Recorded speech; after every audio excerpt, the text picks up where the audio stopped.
नमस्कार दोस्तों, आज हम वैदिक साहित्य में ही महाकाव्यों की चर्चा करेंगे। महाकाव्य एपिक्स,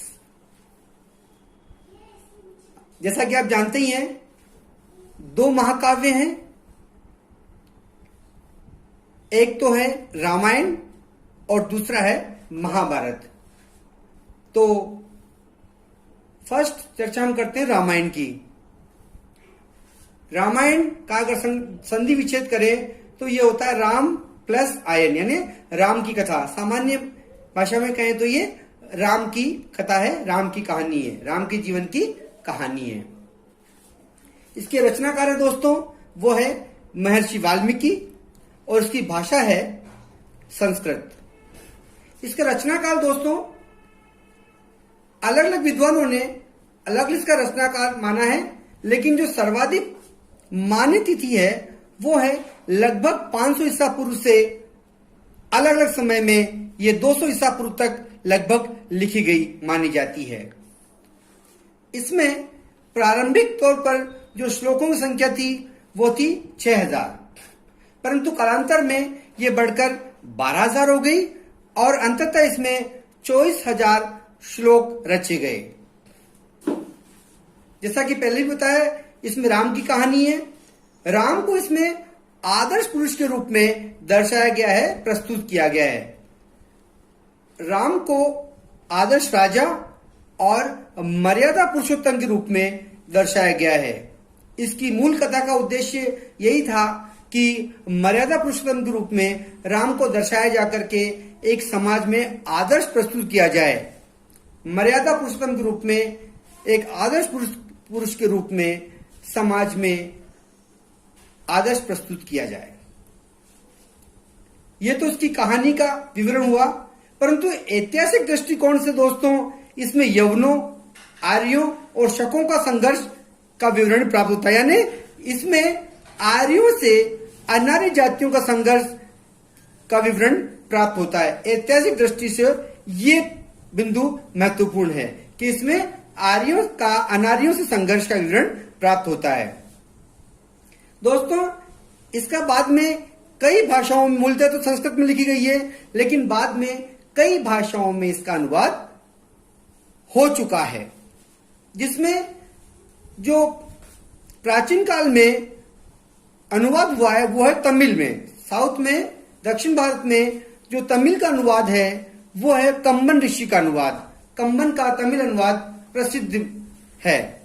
मध्यकाल में इसका अनुवाद उर्दू में चकबस्त द्वारा किया गया था, लेकिन जो जनमानस में रची बसी रचना है रामायण के आधार पर वो है मध्यकाल में, या कह दे अकबर के काल में तुलसीदास जी द्वारा रचित अवधि में लिखित रामचरितमानस, जो कि सर्वाधिक प्रसिद्ध और जनमानस में रची बसी रचना है। दोस्तों इसका बाद में कई भाषाओं में अनुवाद किया गया, जैसे बंगाली में किया गया, इसका तेलुगु में किया गया, कन्नड़ में किया गया, मलयालम में किया गया और बंगाली में किया गया। तो अनेक भाषाओं में इसका अनुवाद हो चुका है।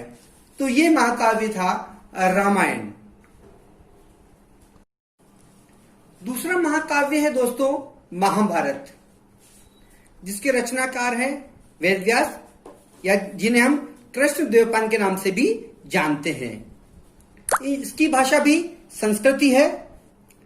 दोस्तों इसका रचना काल 400 ईसा पूर्व से 100 ईसा पूर्व माना गया है।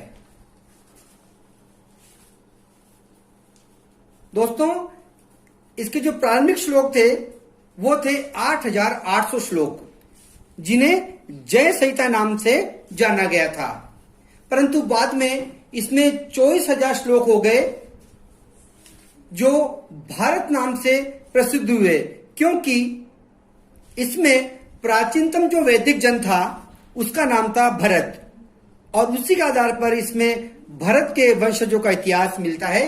इस कारण इसका नाम पड़ गया भारत, जो कि भरत वंश के वंशजों का इतिहास और उसकी कहानी हमें मिलती है।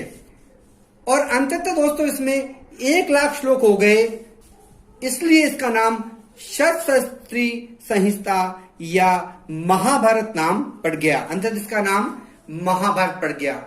वैसे तो दोस्तों इसकी मूल कथा जो है आप जानते ही हैं कि कौरवों और पांडवों का युद्ध जो कुरुक्षेत्र में लगा गया था और 18 दिन चला था, वो इसकी मूल कथा है।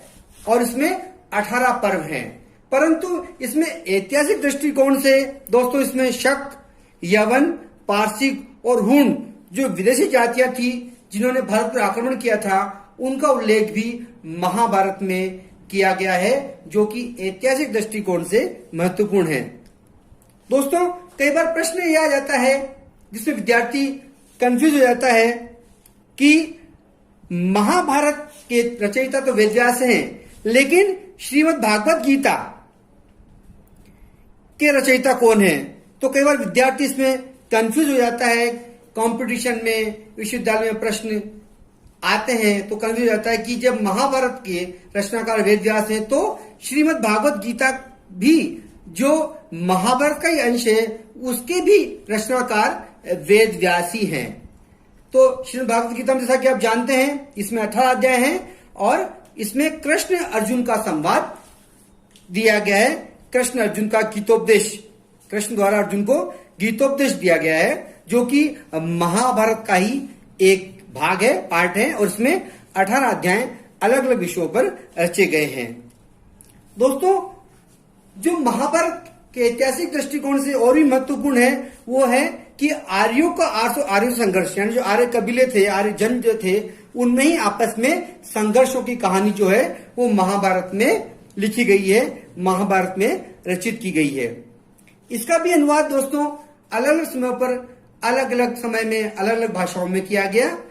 मध्यकाल में इसका अनुवाद भी किया गया, जो कि जब महाकाव्यों के बारे में पढ़ेंगे, जब महाकाव्य काल के इतिहास के बारे में पढ़ेंगे, तब उसके बारे में चर्चा करेंगे।